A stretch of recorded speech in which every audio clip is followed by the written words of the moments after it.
keynote speech for today.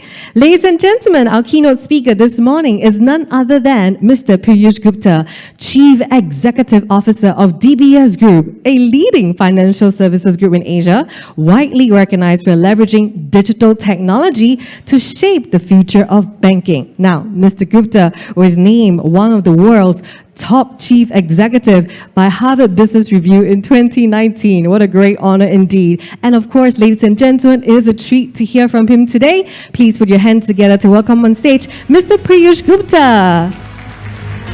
Delivering the keynote address, Dawn of a New Age, COVID-19 Reflections, and the Way Forward for Businesses. A very warm welcome, Mr. Gupta, and if you may, anytime. Thank you. Thanks very much. Minister Teo, Dr. Chong, all the folks in the room and all of those of you who are online, good morning. I'm very delighted to be able to come and speak. The energy in this room is palpable, and I suspect it reflects the capacity and the ability to get together again in person. I think that's tremendously exciting. I have to say I feel privileged to be in this August company. August for two reasons. One, there are a bunch of very smart, super smart techies, I suspect, both in this room and online. I don't have a computer science background, and therefore I feel very honored to be led into this August forum. Though I was reflecting, I was telling the minister, in truth today, I believe there is no more technology sector and no more technology industry. Every company, every industry in the world is tech. And therefore, if you haven't figured and understood how to leverage, use, and deal with tech, you're a dinosaur. The second reason I'm privileged is because given all of this focus on women, I was, by the way, very inspiring, 100 women, young girls, etc. I was beginning to feel a little bit lonely out there. But I have to say that partly it's really inspiring. Large part, I often joke, you know, DBS, we're privileged. Most of our senior leadership is women. And I sometimes say, you know, my job is to look pretty, the women run the bank. But also, I suspect the reason I'm good is happy is my feminine side is quite well developed. So I think I'm not in bad company either.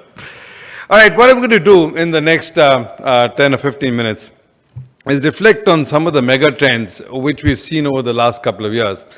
Maybe talk a little bit about how these are going to shape the way forward, where I think the world is likely to go. And perhaps talk a little bit about things which Minister mentioned as well. You know, what are the safety, the OB markers, the safety boundaries, and tangentially, therefore, reflect on reset or rebuild. This has been a pivotal moment without a doubt. And a lot of the challenges and issues have obviously been epidemiological, but I think it also brought together many extant trends. It brought together many things that were happening, in fact, brought us to a tipping point on many of those. And I'm going to reflect on three.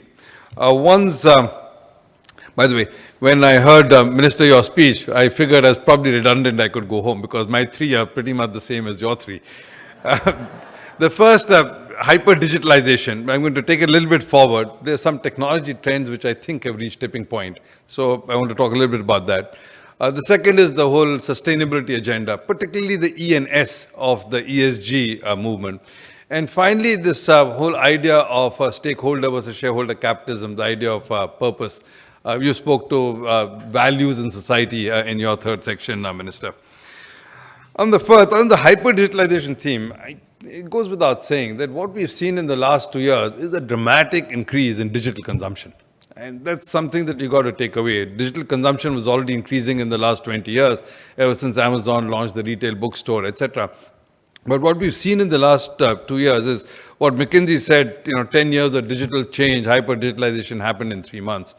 And we saw it in industry after industry. So you take education. Now, places like Coursera existed for a period of time, but who would have thought that the entire K-12 education space and the entire tertiary education space could go online and live online for 2 years back to back? But that's happened. So people are getting more and more used to being educated in the formal and informal, by not just that, corporate learning, etc., the whole scheme. You take medicine.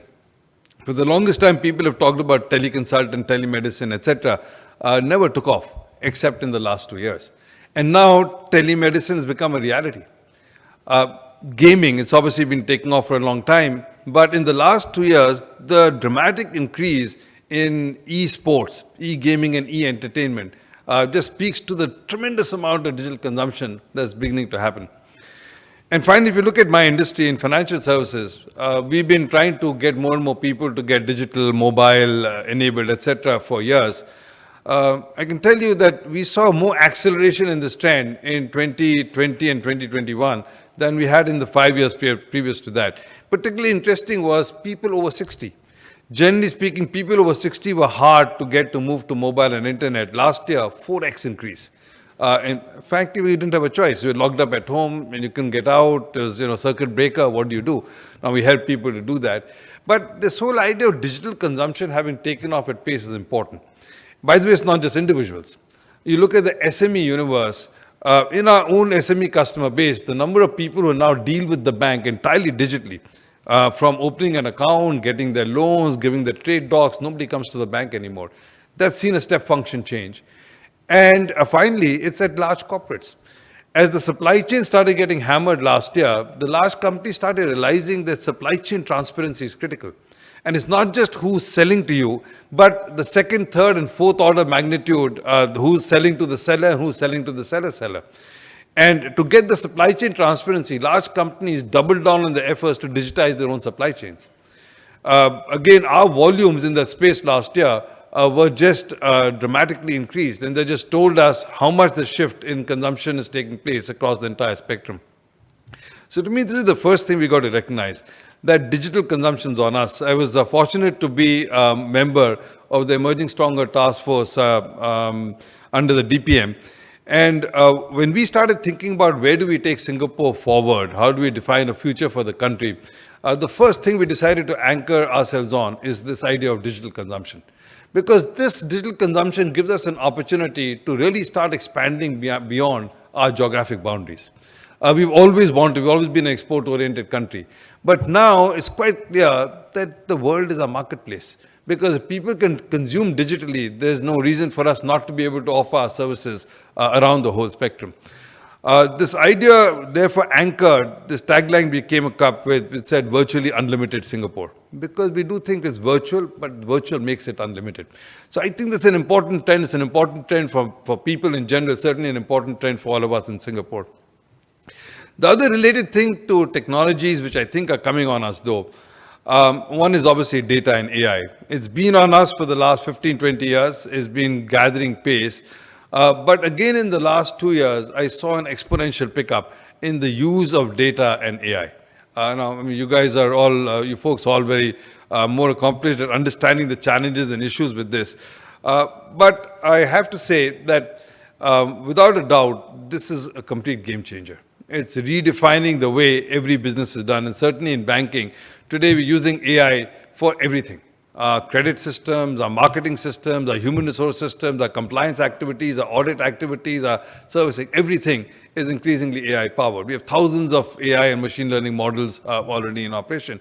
And we're not the only one. I mean, company after company is doing this. So I think there is a step function change in the use of AI.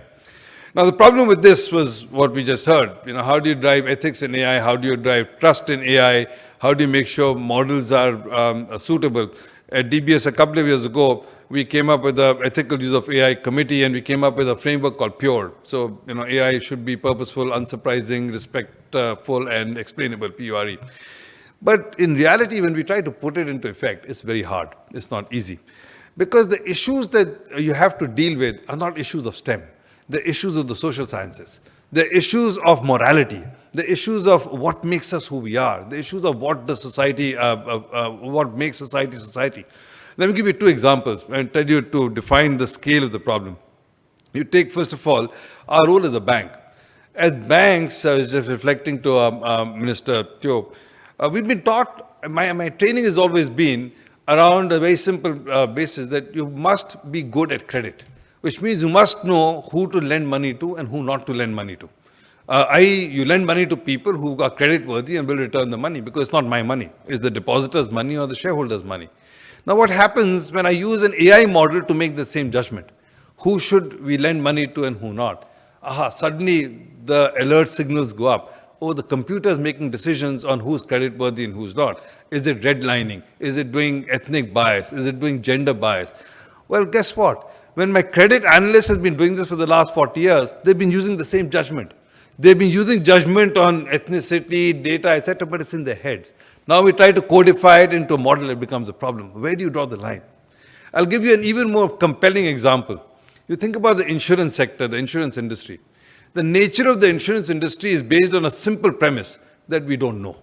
And because we don't know, we're willing to socialize losses. Since none of us knows who's going to get cancer in this room, we are quite happy to all put a little money in the kitty, which is our premium, and then the person who gets hit gets to be able to take that money. Now what happens when the data tells us and we know, and AI and genomics and gene technology takes us to the point we know for sure that Piyush is going to get cancer. And you're not going to get cancer, sir. End of story. Because you don't want to pay the premium, you're sure you're not going to get cancer. Nobody wants to insure me anymore. So how do you solve this problem? Is there a point you get to when you say too much information is not good?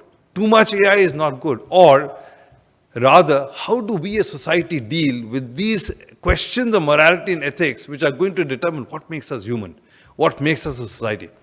So the technology is on us. Change is going to happen. We will have to try and think differently, but we have to stay anchored in recognizing fundamental truths and principles of what makes us who we are. A second technology which is on us is going to be game-changing is blockchain, distributed ledger. It's game-changing because it fundamentally destroys the architecture of the world we built, which is a hub and spoke system. Everything today, all value is recorded in hubs. The bank knows how much money you have because I keep record. The central bank, MAS, knows how much money I have because it keeps record. The Registrar of Society knows who owns the house because they keep the record. Somebody keeps a record. What happens in a world where everybody is keeping the record? You don't need the hubs. And the minute you don't need the hubs, you're talking about a completely different architecture of not just finance, but the business world. Do you need stock exchanges? Do you need banks? Do you need any central authorities? But when you start going down that path, it comes with a lot of attendant risk. China saw that 2 years ago. They had the P2P lending boom. Everybody was lending to everybody. And then suddenly in 12 months, they had to shut down 4,000 P2P companies because the infrastructure and the capacity to put controls around the system to understand the risk that could arise, it did not exist. So as we start thinking about moving to a DeFi world, a distributed ledger world, a blockchain world, it will come with a lot of risk. And I'm not just talking cryptocurrency and crypto coins and trading. I'm talking if you tokenize everything, what does a fractionalized token mean? What does ownership of 0.001% of NFT mean? How do we deal with that again in society in terms of what value we create? And again, to go back to question fundamental notions, where does value lie? If somebody pays $68 million for an NFT, that NFT is a virtual token. Why is there value in it? But then you start thinking, why is there value in a Mona Lisa painting? I mean, anybody can see it. You can go to the Louvre. You can get it on a computer. Why do people put value? So you start questioning the fundamentals of value. What causes value to be created? Again, this is not a STEM question. This is not a STEM question. This is not even an economics question. This is a philosophy question. And therefore, to me, as we start thinking about the future, the trends are on us. But we're really going to have to start thinking about the soft sciences and some of these questions very, very hard. The third trend I'm not going to talk too much about, I think 5G is really going to drive the metaverse. So it's really the bandwidth and latency, but what that will let you do is both AR and VR at scale. And the only thing I'll leave in your head is if you do that, can you imagine squid games happening all around us all the time? And it's a bit of a worry. All right, quickly switching on to the second big theme, sustainability. I think what the pandemic made very clear is two things from an environmental and green standpoint. Number one, it's brought a sharp focus and recognition to the fact that tail risks happen. Tail risks occur. And the pandemic was a tail risk. The truth is climate change and biodiversity loss is not even a tail risk. It is an extent, it is a happening risk. It's just something which is not in our focus. But I think one of the good things in the last 2 years is that it's got tremendous degree of focus on the recognition that both biodiversity loss as well as climate change are on us. And we have to grapple and deal with it. We just cannot keep pushing it aside. Otherwise, it will be like the pandemic on steroids.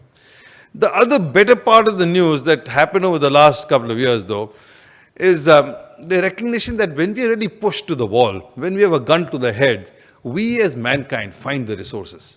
The big debate has always been, this is going to cost us trillions of dollars to redo the car into a carbon light economy. Well, guess how much money we spent in the last 2 years on the pandemic? Last I counted, about $30 trillion. Between the fiscal support policies of 16, 17 trillion dollars and the monetary support policies rolled out around the world, $30 trillion. That's over a third. That's almost 40% of global GDP. We dipped into our pockets for over 18 months. Now, if we can find the resources to do that for the pandemic, surely we can find resources to deal with what I think are bigger, more looming threats, which is the climate issue and the biodiversity issue. Well, one of the things that happened, which I think was positive, is more and more companies and organizations and governments took heed of that. In Singapore, we came up with our own green plan and building back a better plan. Europe came up with the whole, the EU Green Fund. The Biden administration put in a couple of $1 trillion in trying to rebuild and build back better. So I think there's a clear understanding that we need to put some resources to work. In the last 2 years, almost 1,800 companies around the world have made net zero commitments.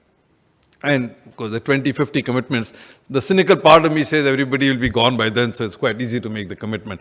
But I'm also encouraged because people are now putting milestones to the commitments. What do we need to get done by 2025? What do we need to get done by 2030?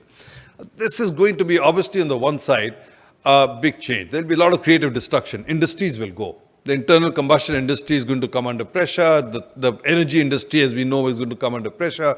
But new industries are going to be formed. On the back of that shift, there is going to be a tremendous opportunity. I calculate there's going to be $1 trillion of financing opportunity for banks like us over the next few years. But now this comes back to the same thing. You cannot go from A to B overnight. And this is the key thing that we are going to all have to grapple with in a very compelling kind of way, that there has to be a transition. And these transition pathways have to be thought through.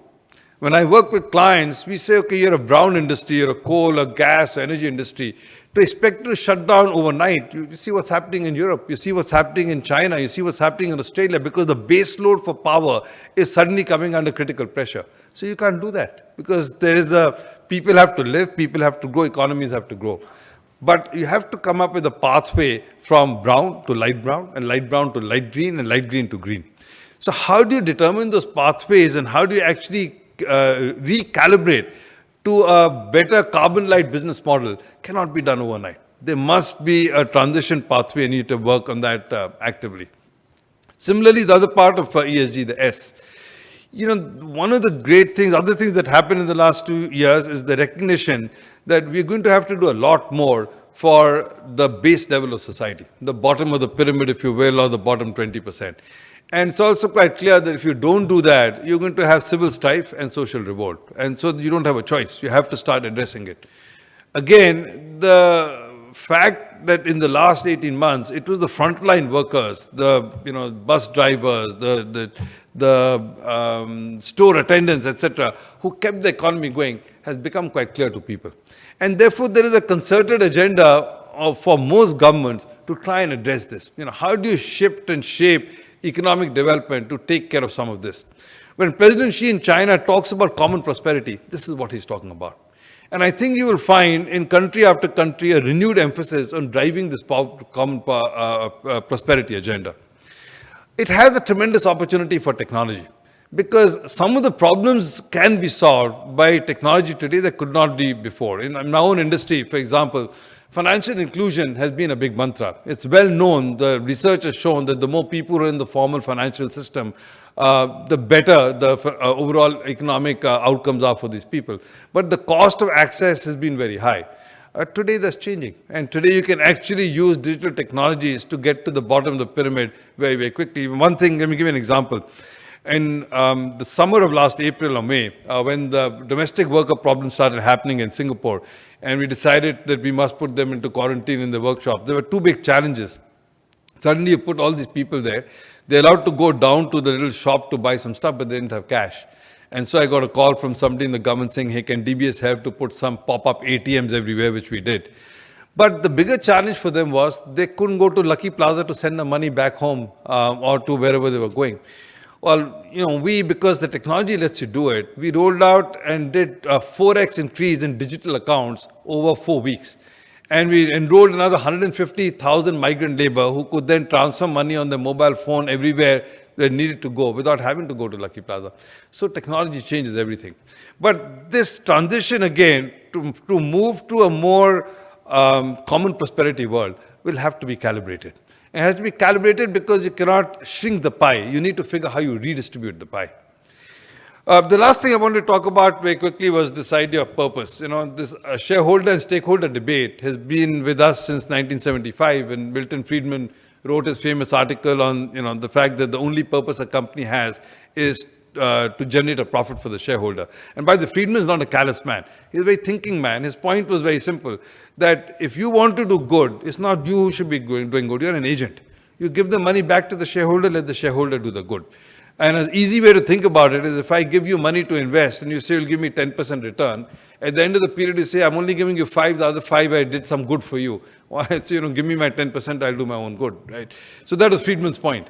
But it's quite clear, and I'm fundamentally in a different camp. I think companies have their own responsibility. We're not just agents. And when we're given legal life, we're also given a legal responsibility. We've got to live up to the legal responsibility. We get a license from civil society, not just a license from the authorities. The license from civil society is earned and can only be earned by being relevant. And so it's, I think, increasingly the case today that people and companies are beginning to go down the path. The Business Leaders Roundtable a couple of years ago in the US had some of the biggest business leaders sign up for this. The World Business Council on Sustainable Development, I'm the exco of that. We've done a lot of work around this as well. I think this trend of recognizing the social and community role of businesses is on us. But again, we've got to get balance. Because at the end of the day, if you do not have a profit agenda, and if you don't have an economic growth agenda, you don't wind up creating the best outcomes. And we've seen that in cases like the Soviet Union and the collapse of the Soviet Union. I'm going to stop there, but if you string the 3 trends together in my comments, it essentially takes me to the point that I don't think the question is reset or rebuild. I think the answer is you've got to reset and rebuild. And the reason for that is that you cannot. Creative discussion is good. We need to go to a brave new world. There are a lot of things that are happening. There's going to be massive change in the last 10 years, but we need to stay anchored. And we need to stay anchored in some of the things that we have built as people, as societies, as humanities, and as economic systems that we know work. And we have to take those and we have to build on top of them. We've got to reset and rebuild so you wind up in a better place and a better future. Thank you all. Thank you, Mr. Gupta, for the excellent keynote address.